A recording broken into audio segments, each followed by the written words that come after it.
so say ye beboa ma wo man atimi atumpon na ehyehyeye ne nyumasam ahodro so so atimi atumpon no wo se ye beboa pase ye nyina ye beka ye ho abomu na ya pre wo man empumtuo enu tima pani a kire se ye hwe na ne ye ntutu ye fengu aposo ntutu ya beboa ma wo man atumpon afei so ye hwe esa ehuma so asusu betimi akonkan na wo bibiara wo wo man mu ni titiriwo ani enkwala na emofra na edisuafo no wo musu benya akwanya ne adisua hodo wa matimi akwaso wo kire mu se wono ne na ban adisua asi wo musra su ye pa wo mani so ade hunu ba ko ane se wo man adisua abekonkan anu tina ne wo ba ye pe anantentem paso wode aye free SHS anso ba hihye so ene adisua fo be ye se wo pepepe na enya ho kwan a wo mo akwakoso ade wo mo ba foforo ne so wo mo ados ye pa ne nyina da aye free SHS hihye ya free SHS nti amasa muponi nyina etimi abemu ebiam anamampani akire se awyarehwa ane ayaresa pomode mapa ensusu dana bem esini sreso enti wobesre se ye nyina yankambom ese wo man na yemmo ema ayarehwa ne ayaresa mapa entimi enkoso se ne ebe ya obi ekọ wo habiam na sempo yade bi ha obi animanim ya wobetimi ahwe na ayaresa bia wodo etwa man ho ahia no wetimi akwa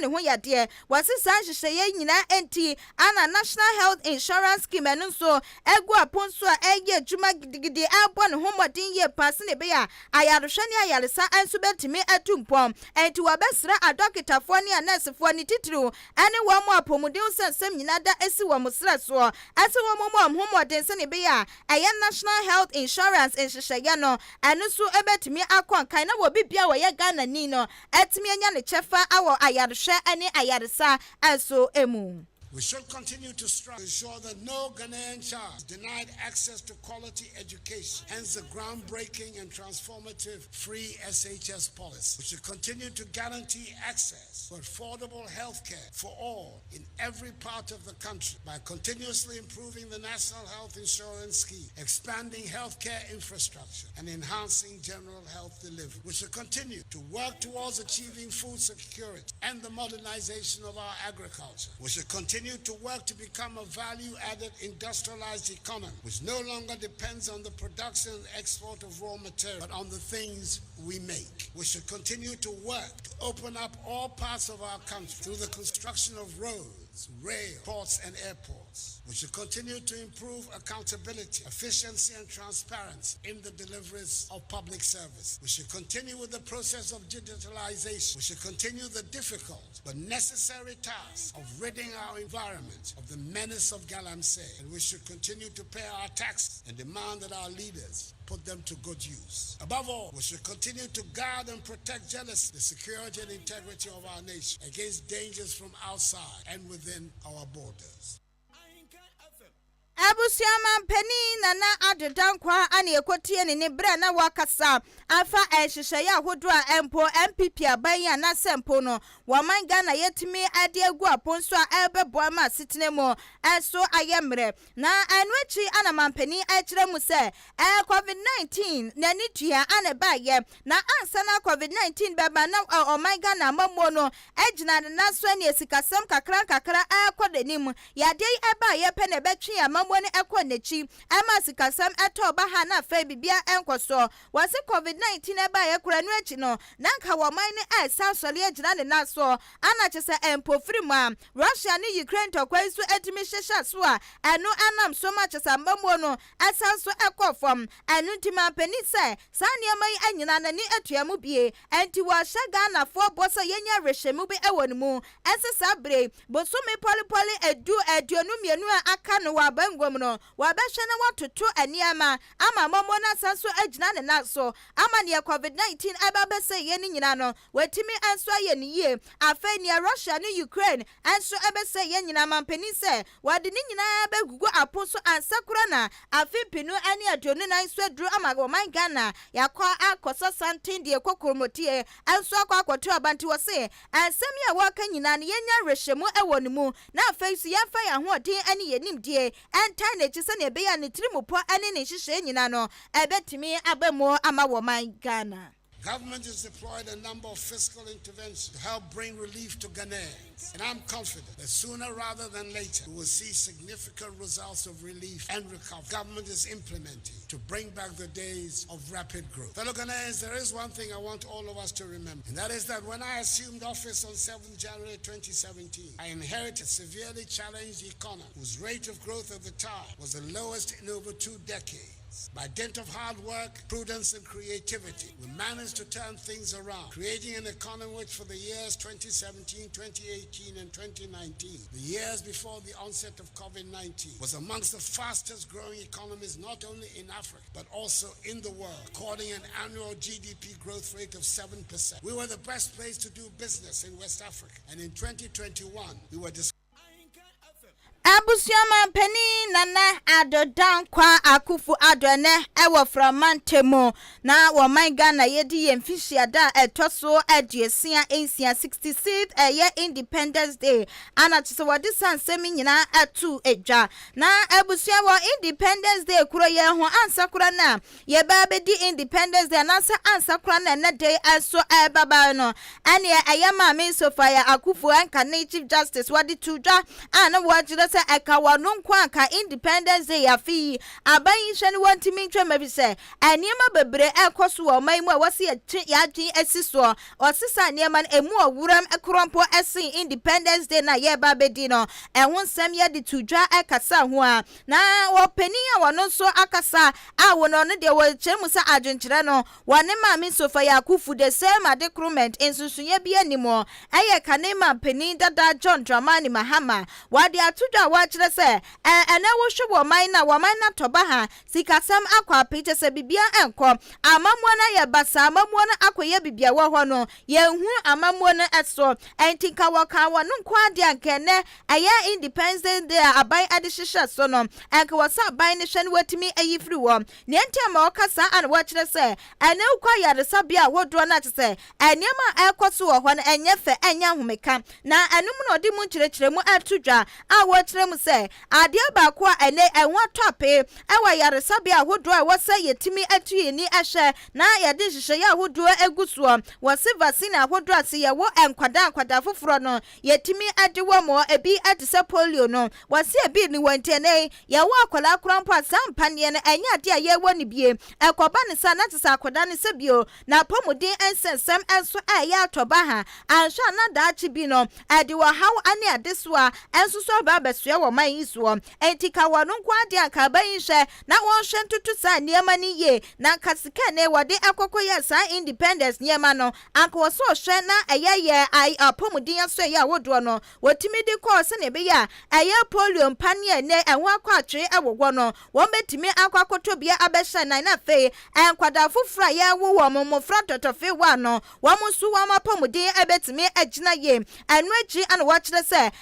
Independence Day ye course no wasesa Ghana fo ehu ya wa twe Ghana fo asiso wase aban a wo abangwam MPP aban wa ya ma eye Independence Day no akwakoye se ne esabio MPP fo na enye wo ma de bia wo mo eye ne ntia wo kasa no wo kire se efi se MPP aban eba betena so na wo ba bedi wo man so no edru eye Independence Day bia na tse wo mo ahihye MPP atade ne wo mu dinamu esema wodo wo mbeka nyina fa MPP ho nanso wo kire mo a wo se Independence Day ne eye wo man Ghana ye dia enti eduru anya fe ne obi kwa kwhye NDC atade anya fe ne obi kwa kwhye NPP atade e wo se nsema wodo aka wo mu de betu dwa nyina no ne nyina efe o man ne eho enso ne ensema wodo ekoso nyina no akoye NPP ana NPP ba ye ana NPP ba ye wo se ne nyina no anya de efe kwemu enti wonu kwa de ka wonu kwa aka wo se Independence Day ne eye wo man ne de enti nsema wodo a empenifo ani ntine kuku dam wo mu de betu dwa nyina no e wo se etimi akoma o man ne beboa ama o man ne susu etimi atumpon wo kire se anka koye ne sam ana kekoye se wo man ne a wo se wo no ma pani dada nka obetimi akoho bi pa na nka wono suna no dinsem wode akwakotudwa anso se ne NPP aban ahye no NPP aban aye no amana kwese Independence Day na ye wo mo NPP aya aban wo abanwa mu de enti no ana wono aya John Dramani Mahama wankwanko kopiemu ewo ho wachire no wose wo hwe ye mampani a wodi kan a waji wo man Ghana fa hudie ema na wasesa bra ne nsem ahodo a wodi tu dwa nyina no ankoya amanyosem enemom ekoya ne ebeboa ama o man ne etimi atumpon enti wono sa ensem ne na wo patie ekoba ne sa ensem ne na wo mudi betu dwade a akọ no betietia ne chawchem ne watimi akwakopiemu ho na emom ankoya ne santi no anya de wo beko no wasaso aka susu popi asa ebre ya wo man ewo mu no ye hia sika ade ye mpumtuo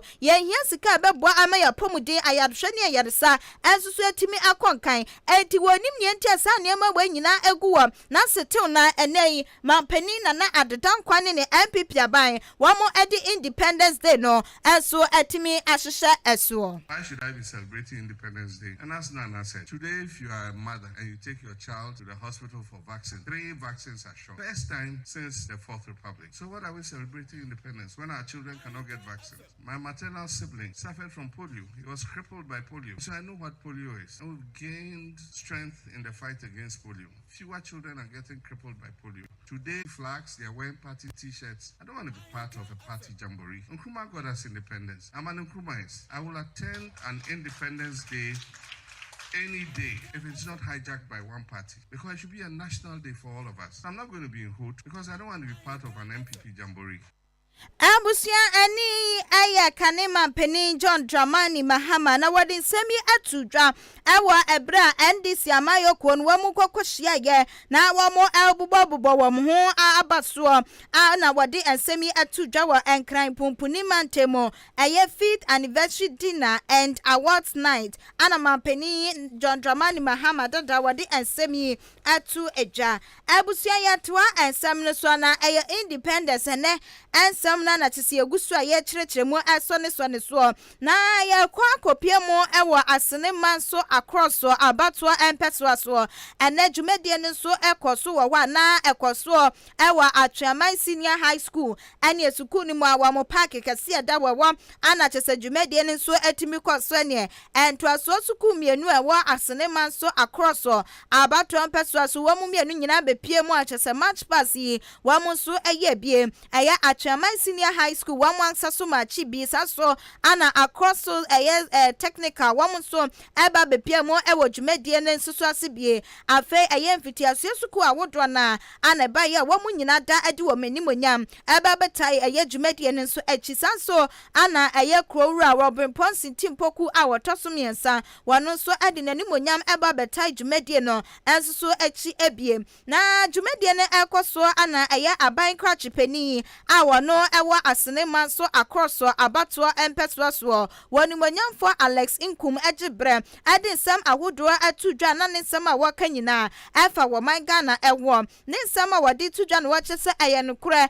adu ebre bi esen ye ne obani busume ne da etoso enso no yete wo ade kai wo man Ghana bra nananom a wo mu ade kan ya papa no mu wo mu gina ye agye ye fa hodie ade ama ye na ne kasem na wakyese no kure bibia da di perfect wo man Ghana ane yenya ye fa hodie na mom eba ne amammo ni pade wose amammo no eni fa hodie wo man Ghana amammo no enyanya ne fa hodie eni ti wo besre se yakoye wo man no ye nyina yenka ye ho emmom ye mfa nhwehye ahodo enwu aponso betimi aboa ama amammo ne agina ne naso ama eye fa hodie wo man ne enya no amammo no nso betimi enya bie ne nkasa ye mu ane wa kire se wo hwa wo kwan amammo ne emfa so ekwa wose enya homeka fi se akwakoye se aban be aba ngwam anane wono aprini wo benya wo panie wono nko ebenya entini efa amammo no hu de eye na entai efo wo mo hu na wo magya na ajeje musa enti wose wo besre se sa abri ya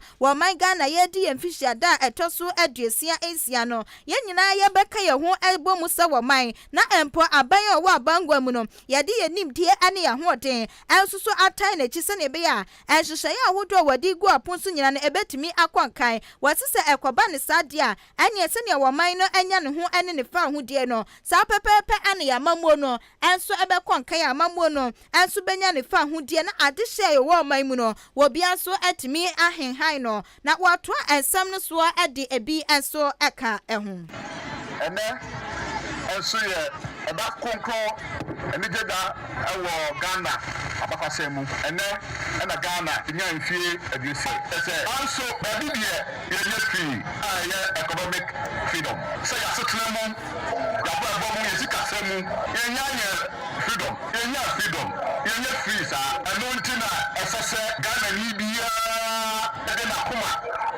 na hoden esunsun kai abaya oteso no whether say oya MPP aban oya DC aban CPP aban na say oya Afiabankwa aban esese nyina ye ka ho bom na yetuminya economic freedom ye show ye mpanyefo no ko amko na saka no na da aban ye Ghana ni aban na eteso na ya profo na eteso Ghana ko mpanyefo ko amo na profo no ko ni nyina no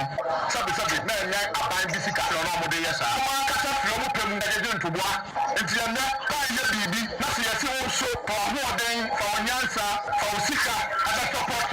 na ye ntimiwa economic freedom Ghana for ye mpanyefo Abusia ani aya aban krachi peni awowa asene manso across abatwa empeswaso wani monyamfo Alex Kwabna Inkum na enwechi ana watwa so wachirem se aban trimupo eso aban ani swade hunu eso ni nyina ne se aban bo ne homodin se ne be ya akwan bia so no wa haw aye na mu se wo man no wo betimi ahwe atoto ama bibia so atimi akwankan na enumu no wachire se wo bepiamu ewa asene manso across abaton petroso a ehihye ya wudu opina netimi akoso wo nam so ema empumtu ya no wo mo pesa abaton petroso no wo mo nsanso atimi akam wase empumtu na wudu opina guso ekoso ene wo kire se eye atwaman senior high school wakura no empumtu a wudu opina ekoso ewo wa enche kura se classroom si wo mo ba besisibie na aboa ma disua ho sesem atimi akonkan wo kire se ne kopiemu ewo ye atwaman senior high school abansoro ye friend sa abansoro ebi ni wo enso ni nyina chi ni wagun hihye ye so de ntotie egu aponso se ne be ya abansoro wo betimi asibie na ni nyina aboama disua onsensem atimi akwankan eni ti wa kire se ehihye ya hodo ani mpanifo edi egu aponso ehwe se ye mpumtuo ebetimi akoso ewo ye asene manso akroso abato empeswaso no wase nani agi hu ye pan wonim esesa hihye nyina ebeboa ama ye wo momansini no ensusu atimi atu empon ya district about chai na so betimi de necessity me bo se enoma bebre de atimi aye abua district na district atu empon atwaman senior high within the last 5 years na edaya oman na kasa ebua me ati school yi se da ba me bi pe e da beka na so yeti ehun me MP atimi alobi ama atwaman na government MP AC library ya bosan me no ka say ye nya 6 classroom so ha empanyefo idio ye district ani watimi ani empanyefo kasa ama twaman ba be see boys dormitory amam we are going through the procurement process and actually you do na ye aso about from na twaman senior high and the boys dormitory but when they are sayo for the first time twaman is the solid building even though MP are starting media ye ba be see 20 seater AWC Abusia ani aya woni monyamfo Alex Kwabna Inkumeya aban kwachipeni awawa asene manso across abatwa empeswaso na ene dwumedie ne enso asene ne adisuafo afi MP no ani adonu ba ko wo mokokotro bi sin sohwe no wo mo hwe atimi ebubo bi abaso ne suku awodo a wo mo ebo wo ho emoden na anumu adompanifo akire se wo bepie mu ewa asene manso across abatwa empeswaso ne suku ba kwa wano etimi bon homodin every year ejina pomponso eye asuo so JHS wo mo ebom homodin ye panti wo mo so no ene tse aya basobode etimi ekoma omene citation ana penifo anso adema wo mo anu achi wadisuani ya wotimi eboa ye ema ye ni suku asuo so JHS so etimi hwiri edu san pomponso no so no wano so ye bona baso ne citation ane eye sika ana penifo adeka ho ema na sika no eye Ghana cedi no empim edu ana benifo de man say 1 year na wonfa enkonkotua na disua eso na eno chi audisua ni ya yabo na baso Eugenia Eugenia Poku ase osai ejina ye ade futusem etu adisuafo nyina enyim say wo bestro mo pa se ne wano yetimi abonidi abona baso no adisuafo awodo wo maka nyina ye betimi afro wo mo ansusu etimi abo ma baso na ansa na sai ni so ade hunu betimi abamu no agise wo madisua ho ensensem wo mo mani etimi kwa ye pa se wo mo hwe na wo metimi aye ne sa ene dachi bia no say Independence Day course ne abebo obi abaso a ye betimi enso afre wo mo so na yetimi enso abo wo ma baso Eugenia Poku a osai ensema wode atu dwa no na eye futusema wode ema ni nuanom adisuafo wo maka ewoye infitiase suku no enso emu. I thank you for this opportunity to be here. Coming back here once again gives me great joy. And all I want to do is to encourage the students here that you should study hard, especially those in the JHS and primary, so that you can also come here one day to receive this award, because it's such an honor to your school, to your parents, and the district as well. Abusia enti wosuanian onu ejin titiye ewo esiosu JHS afi empinu ani adionu ebaako na wakwakwachiro BC social ne grade 9 and wode eba monteso enu na nam so ema chesene esiosu JHS yetimi esubo amabaso ye kire se afi empinu ni adionu baako en social na asene across anasa asene maso across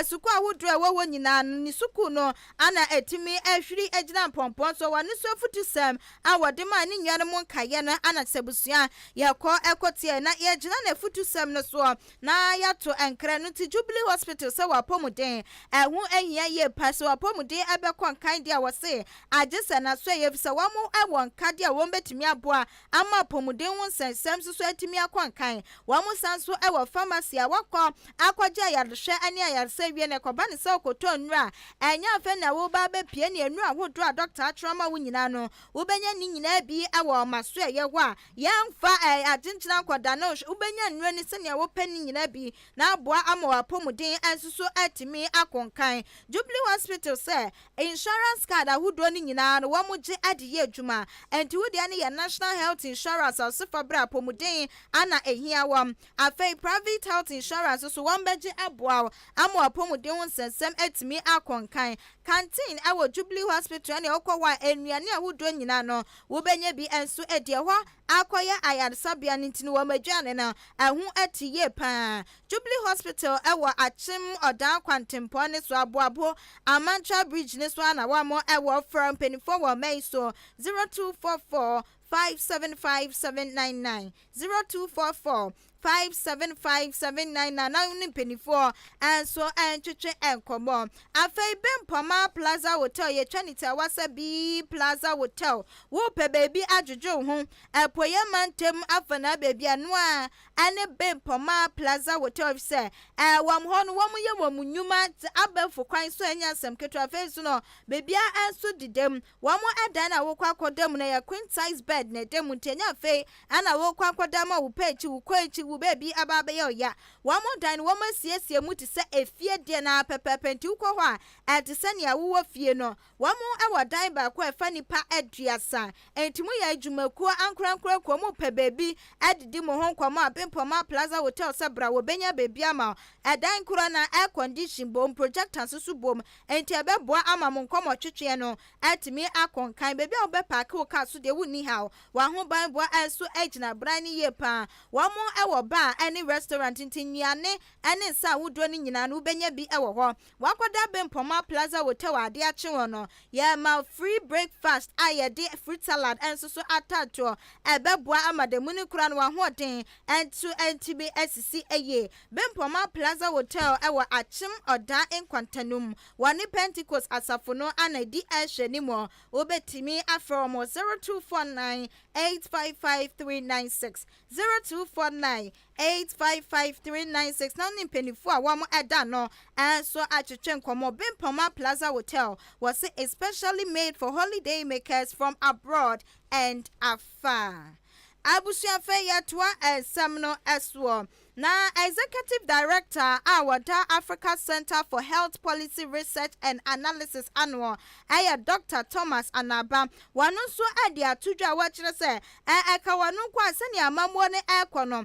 so ma yetimi etna sene ebu kwankwankwo hwe yechi na yehwe ne nam sunti ama enei amamwo ne etoba ha yesikasem etimi enkonkan na yetimi etna se epesa ne ma ne nyina poma sibre na etimi boa ema oman ne etumpon enwemu ane wa se ene ukopia mu ewa yaresabia hudro pina eniema ne nkade a wo mu hia se ayaresabia no ne nyina susu etimi atoba ha entinia ekire nyina se wo my Ghana ye fa hudi a yade bo ye ho asafo hene no enya de ye nsa so etimi aka ne nta waka sa ne wo kire se wo man bia wade ne ho wo man bia wo ne fa hudie no ene eche se ene important ba bia fa hudie ewo ho eba na bai mu afa hudie ewo ho afa eba ne timamufo ne adehye asetene mu a ne nyina so fa hudie wo ho a eboa ama bibia ekonkan nanso waso ba wo man Ghana yade bo ye ho asafo hene ase yenye ye fa ho ayanya ye fa hudie nyina chi no ayaresabia wodo enkade a doctor fo ne nurse fo ade be hiama yarehwe susu atimi edu ne mpompo so no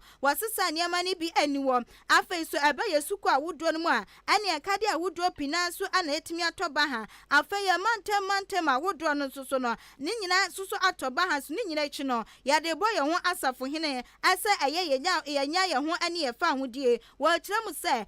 Independence Day ye ekoso no eka wonu kwa Dr. Thomas Anabadia ankasika aban no ade ye sadwumedie no won fama manslimansi na hodro no nanka communal labor ebitimi enkoso ayaresabia hodro wo mutimi nya wo mudie suku hodro wo mutimi nya wo mudie no bia emfanya ne obetimi aboama asoye kwa wo hwe so no enso etimi akonkan wo to ne nsam na wo kire se ene yade ba kwa ehu ye power wiase afa na nyina ani polio yade no enti so obi kwa ayaresabia na nya nyankopon asua ne wasumdwe mu a ewo se kwan bia so abofra no wode na ba wiase no yetimi ebo no polio mpane ne bie enso ene wo man Ghana ayaresabia hudio pina polio mpane ne ebi ni wonte akoba ne sa na chese daachi bio sabio enkwada ya ba ba wo mu ni nyina no wo mu eba bedidam wasesa edem na wo mu bedine eno enkire ese wo man yi yenya ye fa ho edi. If we think we as a country cannot get money enough to buy vaccine for our children, our generations to come, I don't even see why we should celebrate independence if we don't have vaccine for our children. I think we should use that money. I've seen other countries use money for independence to do communal labor, cleaning of all the communities. Why can't the government say, look, we don't have money for vaccines for our children, let's cancel Independence Day celebration, I'll make the money that is there, procure the dollars, and buy vaccines. We have programs going in this country that are not very, very essential. Will we be happy in future if we don't have a generation to take over from us? Do you know what will happen to a child who gets polio today? In 10 years' time, 20 years' time, you'll be a disabled, probably on the street begging, increasing the burden on the streets, increasing burden on those who will be capable. We will have children who will have brain damage, who will be vegetables lying in their homes if they get measles. Will we be proud of that? It's not far-fetched. Independence Day celebration is to celebrate achievements. We've achieved that already, but we are going backwards. So we have to use the little money we have to rather cushion those who are very vulnerable, and nobody will say no. Which family would be unhappy if the father sacrifices to buy a car or celebrate his birthday and use the money to buy medicine for a child? No one will be angry with his father because of that. We won't be angry with President Akufo-Addo if he sacrifices Independence Day money, celebration money, to buy vaccines for children.